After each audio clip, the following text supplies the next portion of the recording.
Hey guys, this is Rich from Pacific, and I wanted to show you guys the build template that I use for a full bard in Ultima Online. Now for me, the bard template is super overpowerful in this game. There's just so many great benefits and bonuses and buffs that you can not just give to yourself, but give to teams of players that I really feel that everyone should have one of these characters in their toon stable, if you will. They make great support characters for high level monsters such as the Roof Encounter or Doom or any of the champ spawn locations. They're also really great for helping newer players learn their skills or train in certain areas that might otherwise be too tough for them. So without any further ado, here's the build. Your end result will be 6x120. You're going to want all 4 of the bard skills at 120, plus you're going to take mysticism to 120 and focus to 120. Magery will be the 3rd skill in the tree, and you want to get this as high as you can go, but you need at least enough to be able to cast invisibility or gate or resurrection whenever you want. So I can get to 105, leaving 6x120 with 105 magery.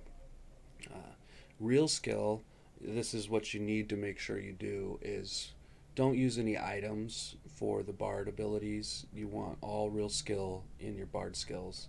So 4x120, then 90 mysticism, 90 focus, and 60 magery. And I'll show you my gear here in a little bit, but I use gear to get up to 120 on both focus and mysticism and 105 in magery. So real skill, this is what it should look like. Modified, this is where you're at. So as far as stats go,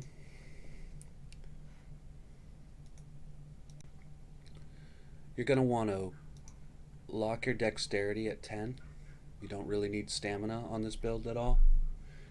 And you want your intelligence as high as you can get it. So generally what you're going to want to do is let this rise to 125 and make sure you get enough intelligent bonus to get to 150. And then any extra natural stat points you have left, just let strength rise. So lock dexterity at 10, 125 int, and then as much strength as you can get after that. So if you're lucky enough to have 255 max stats or more, after 125, it all goes into strength, and they'll just basically give you more hit points. Not super necessary, but it's got to go somewhere. One thing to point out, you can make this account or this build on a free account. So you might not have 255, you might not have a lot of extra stuff, but since the Bard masteries are the only mastery that is available for non Time of Legends subscribing members, you can do this on an EJ account. And if you buy Time of Legends for the account, you don't necessarily have to subscribe. You can take this character to Roof. So the other kind of stats you're targeting, of course, are lower mana cost at 40 and lower regent cost at 100. So this is pretty typical casting template.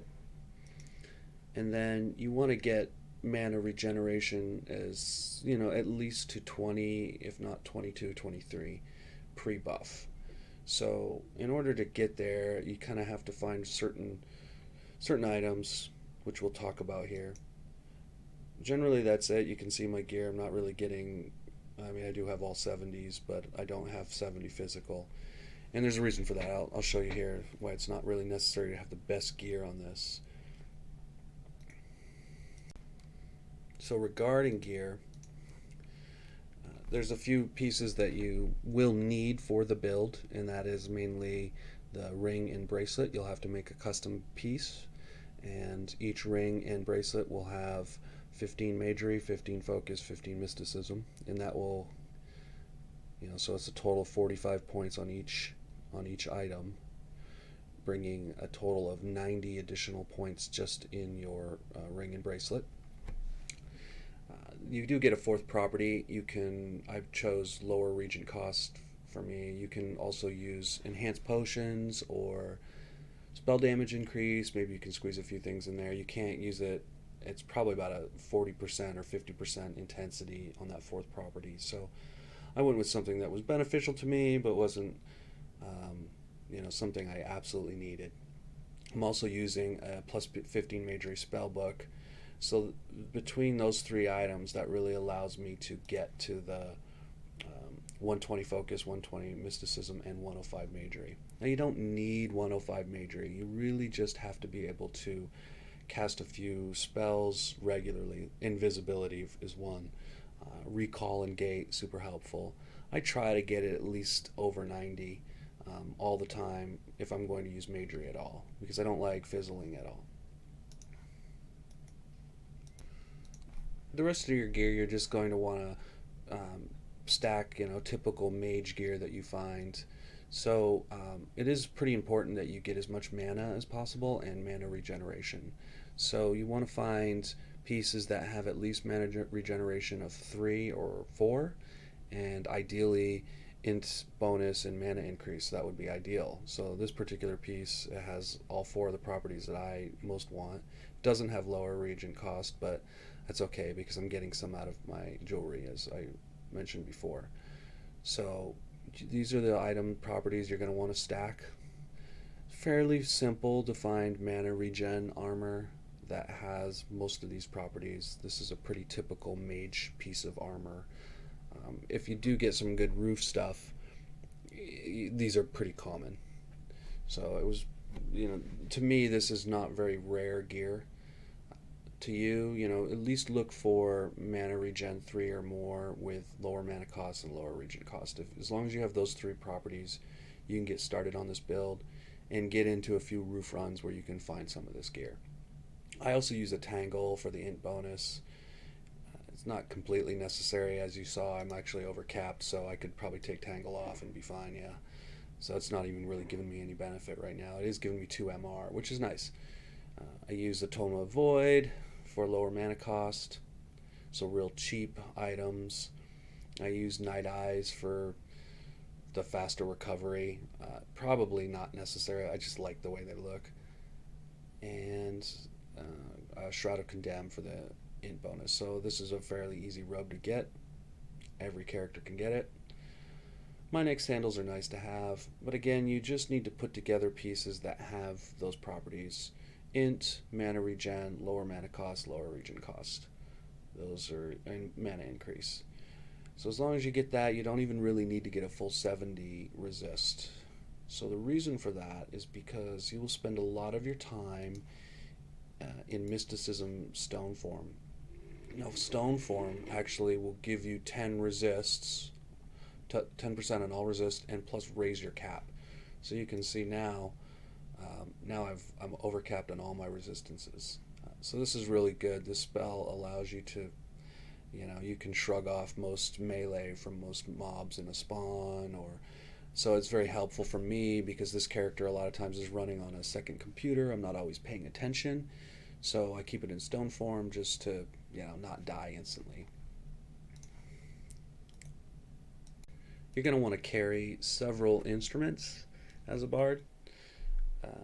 So you want at least a couple, 1 or 2 exceptionally crafted GM instruments. So you get an inherent bonus on all creatures when you use a GM exceptional instrument. That being said, you do also want to carry slayers for certain scenarios. So certain bosses are a little bit tougher to either discord or peacemake. So I always carry an Iolo's flute and a Gwenos harp. Both of these are dual slayers, so they're very handy. They're pretty easy to get. I think you can pick them up from most vendors or do treasure hunting, and I think that's how you get these. You also probably want a few lesser slayers like Dragon Slayer or Spider Slayer if you're going to hunt Knavery. It does the most additional damage, which we'll talk about when you're using the Discordance mastery. But I also carry an Elemental Slayer and an Air Elemental Slayer because I like to hunt unbound elementals. So one of the main benefits of this particular template, or the full Bard template in general, is the use of the Bard masteries. So if you look at these, you get three different types of masteries. You have the provocation mastery, which is comprised of both the inspire and invigorate. You have peacemake, which is the peacemake mastery, which is resilience and perseverance, and then you have the discordance mastery, which is tribulation and despair. So these are active abilities that you cast them like a spell, and they require mana. So mana upkeep is very similar to some of the taming related masteries that are out there that you can do with your pet. These are buffs that apply to anyone that is not just yourself, but anyone that's in the party. It also includes pets and summons. So the Peacemake Mastery is probably the one that you will use the most in a large party scenario. Say you're providing support for a sandpire or a tamer and their pets. Resilience and perseverance provide quite a bit of defensive buffs to everyone in the party, including summons. So we'll take a look at those. So resilience adds, so this is again with 4x 120 real skill in all four bard skills. You get 22 hit point, 22 stam, 22 mana regen. Curse durations are reduced, resistance to poison, which is very useful for lesser poisons. Lesser poisons will basically bounce right off you, just like the vampiric embrace ability. Bleed and mortal wound durations are reduced. So this is a pretty good buff for defensive capabilities and regens. Now, perseverance is the big one you're going to want to use if you're helping a Sampire or any other Dexers fight a big boss. Basically, because the damage reduction in perseverance stacks with the damage reduction that's on a swampy or a swamp dragon that is armored. So if you're riding an armored swamp dragon, you get a 20% damage reduction. If you're within the radius of a perseverance buff, you get an additional 30% damage reduction, leaving a total of half damage taken. So on big bosses like Virtue Bane or Dark Father or any of this stuff, I mean, that really makes the difference. Using this buff, Sampires can tank pretty much anything in the game. The DCI and casting focus are also nice, but the big one here is the damage reduction. So if we switch masteries to provocation, inspire and invigorate are offensive buffs. So inspire adds hit chance increase, spell damage increase, and damage increase across the board. So the 58% damage increase here is, it contributes to that first check of damage increase. So you could have less than 100% damage increase in your items, and Inspire will give you 58%, up to their max. It also 15% damage modifier, which is kind of after all your damage is calculated. This is 15% additional damage. Of course, spell damage increase is great if you're hanging out with mages or pets that cast spells. Hit chance increase is great if you're fighting with a Sampire or somebody that needs to hit every time. Now, invigorate adds straight hit points, strength, int, and dex. So again, these are the totals that you get for 4x 120 real skill with the provocation mastery. Now the third mastery is discordance, which applies direct damage and debuffs to a target enemy or mob. So I can't change right now and show you, there's no active mob here, but we can read the description. Tribulation, so what it does is it basically debuffs the mob. It reduces its hit chance and spell damage. So it's a pretty good debuff just alone.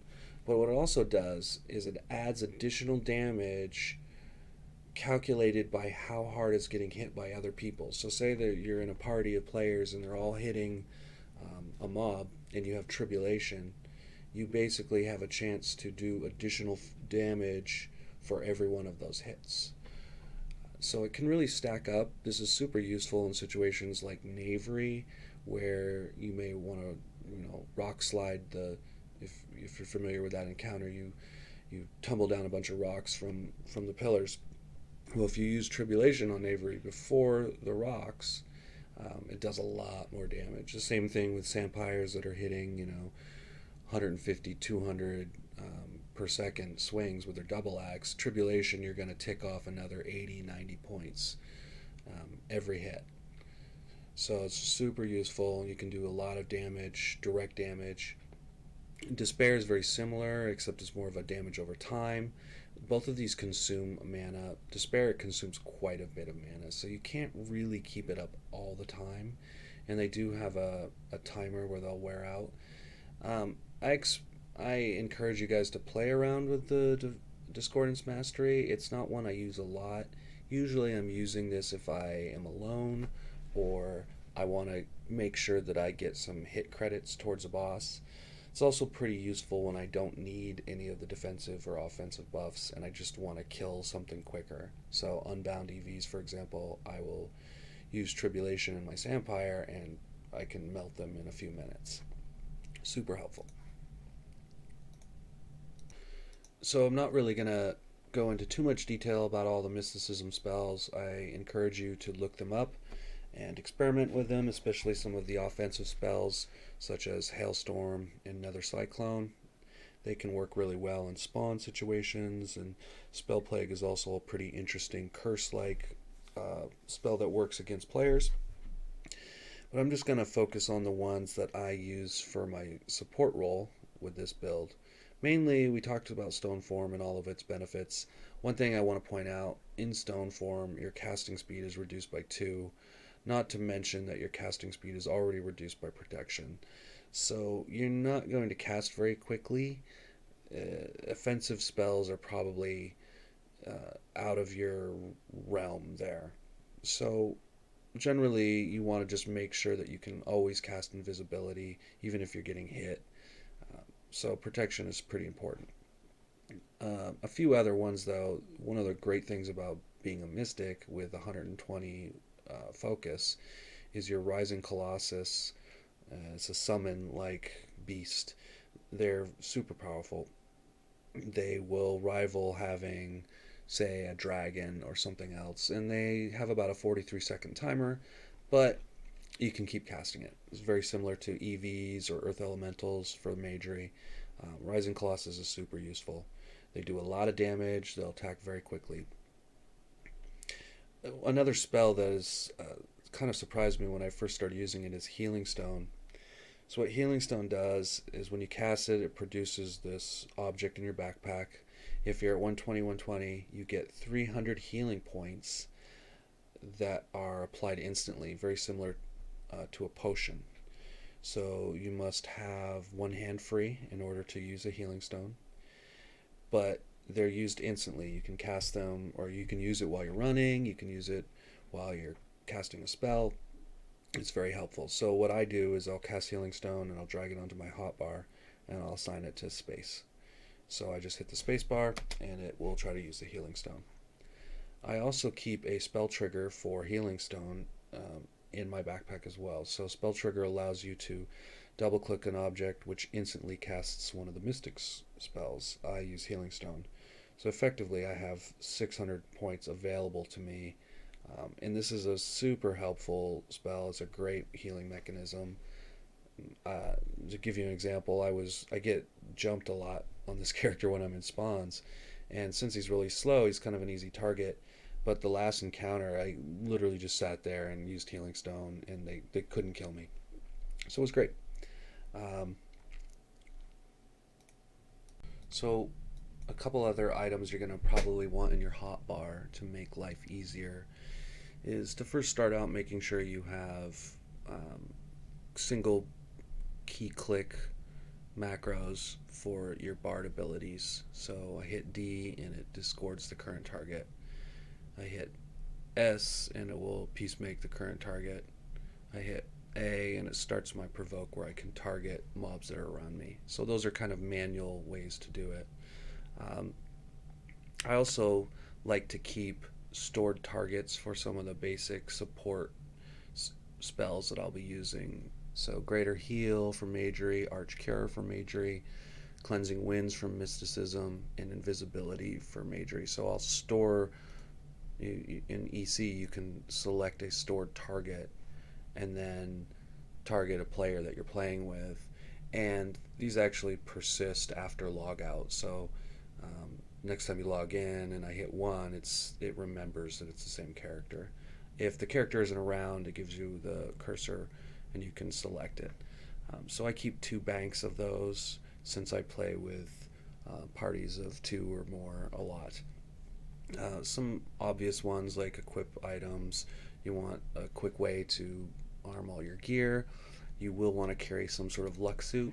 I won't go into super detail with this, but try to get at least 1500 to 1700 luck.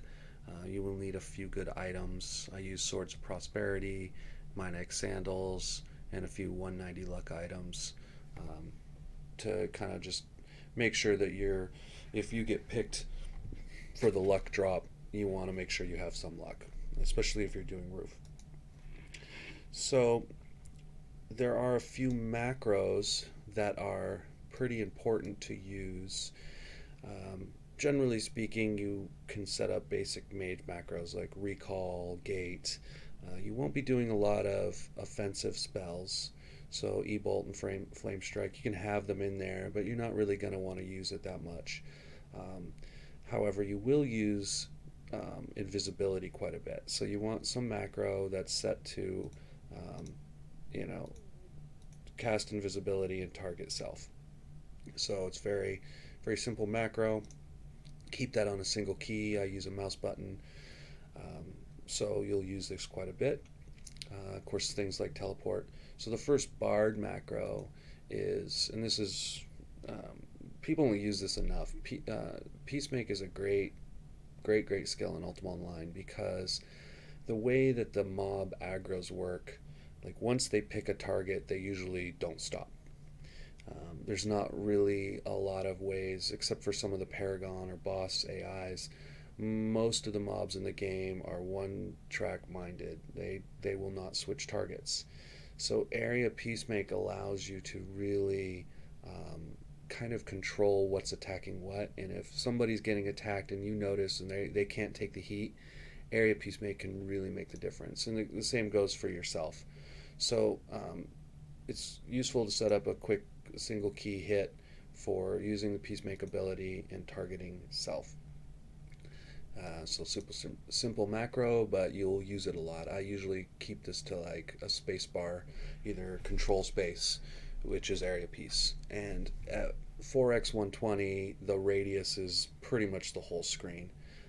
I use this a lot when I'm running through a large group.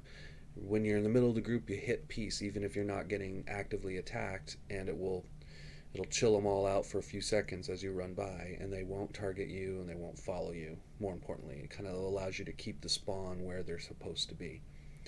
So, super useful. The next one is a little more complicated, but this is kind of an important macro that you should try to set up.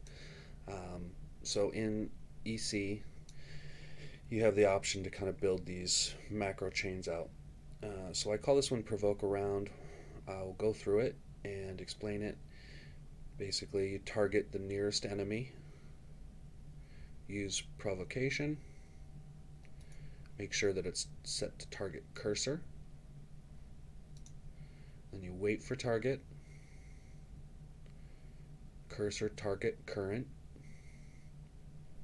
wait for target, and then you target next enemy and cursor target current. Alright, so that seems complicated, but what it does is it allows you to provoke the 2 nearest mobs that are around you onto each other. So in a single button click. So I set this to something like W, where I hit W, and the two nearest attackable mobs by me will start fighting. Um, Now, if they're unprovocable or the skill and you fail, then one of them may attack you. It's a little less precise than doing it manually, say using like the A button and then selecting the targets. But if you practice with it, you can use the provoke around, just like kind of a generic provoke of the nearest two targets. You can use this most of the time. So one of the ways that you can use the provoke around quick macro is when you're using your Rising Colossus, they are provocable. So say in a scenario that I cast a Rising Colossus and it's just kind of sitting there and it's not attacking what I want it to attack. What I can actually do is, by using provoke, I can provoke him or onto the beast, or I can provoke the beast onto him. So if I just use provoke around, it automatically will provoke the nearest two. Very handy indeed. So that about covers it for the Bard template, the Mystic Bard. I hope that this is helpful to you guys. If you have any comments, please feel free to leave them below. Thank you very much.